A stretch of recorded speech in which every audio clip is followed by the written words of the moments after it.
တခါတော့ကပင်လေကန်းဆက်က အုံးပင်တပင်ပေါ်မှာရှင့်ဇနီးမောင်နှံနှစ်ကောင်နေတယ်တဲ့ရှင်ကလေးတွေနေကြတာအဲ့လိုနေရင်တနေ့ကျတော့ရှင့်မကလေးကအုံးပင်ပေါ်ကဆင်းပြီးတော့ပင်လေရေကိုဆင်းပြီးတော့တောက်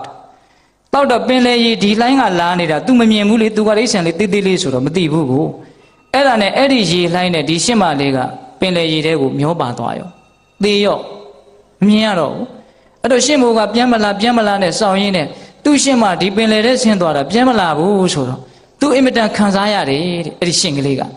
အဲ့ဒါနဲ့သူအုံးမေမောကဆင်းပြီးတော့ဒီရှင်မလေးကိုငါဘယ်နည်းနဲ့ပြန်တွေ့နိုင်မလို့ဘယ်နည်းနဲ့ပြန်တွေ့မနိုင်မလို့သူစဉ်းစားတယ်တဲ့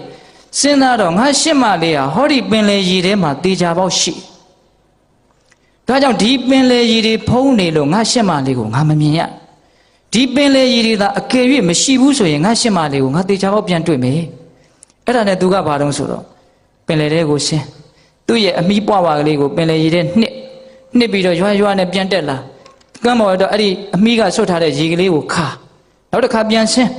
အမီးကလေးကိုစိမ့်ကမ်းပေါ်ရောက်တော့ပြန်ခါအခေါက်ပေါင်းများစွာလုံနေတာဘာလုံတာတုံးဆိုတော့ပင်လေရေတွေကိုခန်းသွားအောင်သူစူးစမ်းနေတာဘာကိုတွေ့ကျင်လို့တော့သူရှင်းမလေးကိုတွေ့ကျင်လို့ဟုတ်လားပင်မနဲ့နော်တခါယူမိုက်မြအဲ့ဒါနဲ့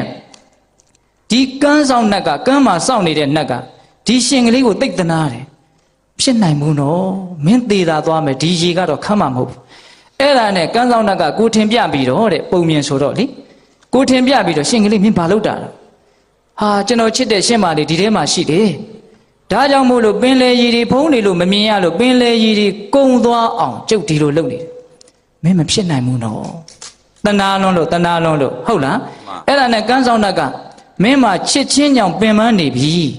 ဒါကြောင့်ဒီချစ်ချင်းတွေရော့သွားအောင်သူ့ကိုဘယ်လိုလုပ်မလဲဆိုတော့ကန်းသောနက်ကမြင်တာကိုဗျမြင်တော့ရှင်ကလေးမင်းကသာမင်းရဲ့ရှင်မလေးကိုလွန်ဆွေးပြီးတော့ချစ်ချင်းနဲ့မင်းပင်ပန်းနေတာမင်းရှင်မလေးကဘဝပြောင်းပြီးတော့လေဟောဒီပင်လေကိုစောင့်တဲ့နတ်မင်းကြီးရဲ့နတ်မိဖုရားဖြစ်နေတယ်ဗျာလို့ပြောတယ်တကယ်လည်းဖြစ်နေတဲ့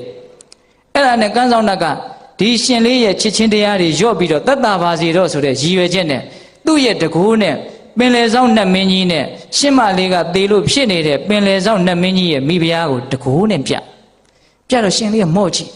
အော်ကြည်စမ်းသူငါ့ကိုအမှတ်မရတော့ငါကတော့သူ့ကိုတွေ့ဖို့အတွက်ရည်ရည်ခန့်အောင်ကြိုးစားနေရ